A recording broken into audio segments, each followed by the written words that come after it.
find both Edaw's In and ATI Podcast Now is going to be on Bluesky. And we do have links on our flow code page, which some asshole decided to flag For recently. pornography, Barrett, I believe. Pornography and or violence. Oh, that's so weird. It's almost like which is not that at all what happened we do. around the same time as the inauguration video. Yes. That's so Yes. weird. And then I agree. it was like, oh, didn't they email Coincidental. you and tell you, oh, we did this by accident? It was so an sorry. erroneous flag. Yeah. Which I found weird. And I wonder how many people out there this happened to and they didn't reach out to try and get some type of solution and maybe just jump services or whatever. These things that I've been talking about on my social media for the last few weeks and what was coming down the pipeline are literally coming to fruition. And I don't want to be right about these things, guys. I don't. This is not something I want to be wrong. Make me wrong. I'm challenging the Trump administration, whoever is pulling these puppet strings, make me wrong. But unfortunately, we've been through this act before, and this is the worst reenactment of Electric Boogaloo 1. This is Electric Boogaloo 2. The shit show's on.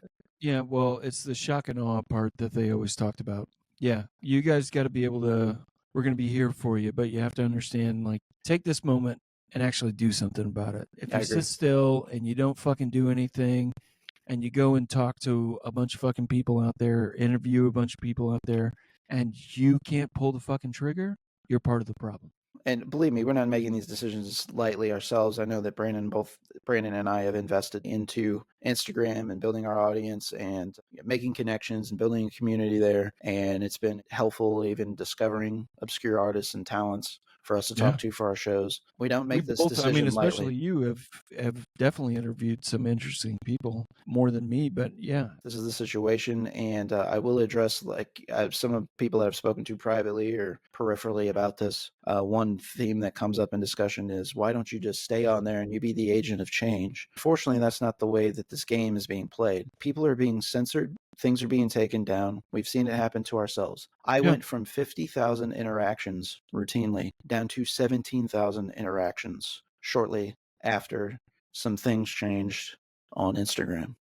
I say Instagram, I should be saying Meta. It was cross-platform stuff. That doesn't just happen for no reason. We've been producing the same type of content. We've been speaking to even bigger and more popular artists. Some things just don't line up. Yeah. It's not a conspiracy theory. These are the instances. This is what's happening. Well, and we've had shit flagged, not just the flow code. I've had posts flagged. I've had shit taken down.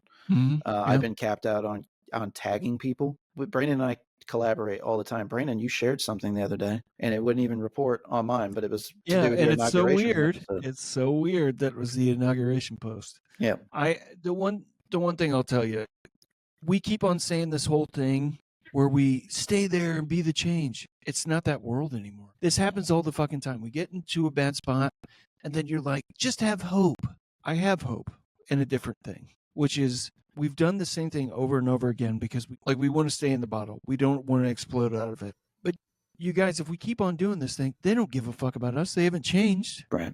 They haven't changed since George W. Bush. The government literally was found to lie to the American people about nuclear weapons. And they still bring this guy to the fucking, like, every event. And we see him as the goofy grandpa.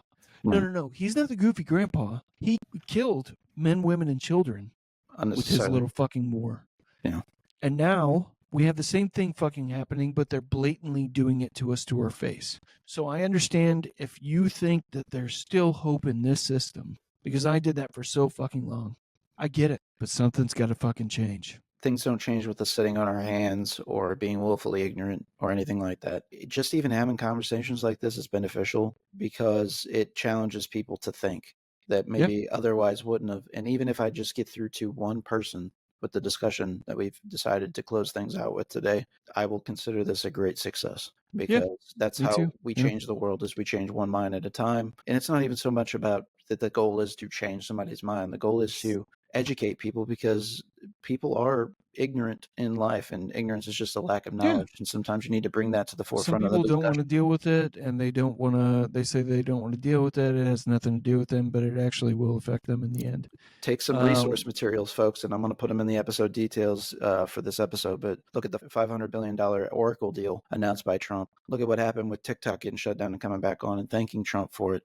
And then Trump saying that they want to be 50% owners, the U.S., in TikTok. The government should not be involved in the social media a business. social These media. are terrible. I mean, they already are, but And the government is not a business, folks. It's not supposed to be a business. It is not supposed to be ran like a business. You don't go around talking about firing people, quote unquote, in the government. That's not how this works. I think JD Vance said something. Well, people get fired all the time when people get hired for the wrong jobs. No, sir. People are voted in our government. This is a democracy to well, and represent us. there's I also understand that there's appointed uh, people in the administration, but there's still a vetting process that takes place. These checks and balances are in place for a reason, and people who want to subvert them tells you what their means are, what their motivations are, and they're not right good. after how many January 6ers have been Every single day, it's a new one. yeah, it's a new one. The one woman just ran over somebody drunk. Yes. That's cool. Yes. That's cool. We went back on that. That's fine. So one person has killed another person. Gun charges. I think there was a minor stuff. Like, I don't mean minor in scale of things. I mean somebody doing something with a minor. Just really terrible, terrible things. And Trump, obviously, when he did these blanket pardons, he either didn't care to know whether or not anybody was a violent offender or assaulted police officers, or he knew and he just played stupid when he was asked about it, which either is likely a scenario. I don't put anything past the guy. Folks, please just do a Google search and at least take from 5 different sources and try and find the through line in anything. If you don't know anything about it, and I mentioned these deals that are going on. You see the big tech oligarchs at the inauguration, companies putting money into Spotify, $150,000 into Trump's inaugural dinner. Why? Don't forget that fuckhead Snoop Dogg. Yeah, Snoop Dogg, Nelly performing for fuck Trump you, down in Nelly. Mar-a-Lago. Hey, we disown you from fucking St. Louis, you little shill piece of shit. Well, them's the breaks, kid. And unfortunately, this is kind of back to Brandon's thing earlier. He mentioned, it's be careful of who you idolize out there, because sometimes they're going to disappoint you and disappoint your heart. And stop looking for heroes and be your own fucking hero. I know that's cheesy to say. There's people that you should look to and emulate after, because we can all learn something. Right. But you need to stop trying to look for your own heroes and sitting on your fucking couch and not doing anything. There's a show that will probably stick with me for the rest of my entire life, and something I will try and emulate in my own personal life. And you may not see it as being so serious. Andor is one of the greatest shows of all time, in my personal opinion. If you rooted for Andor, then you were one of us and don't know it. What a nice way to round out the episode, because that was my number one of 2022 was Andor. Yeah, it was mine as well.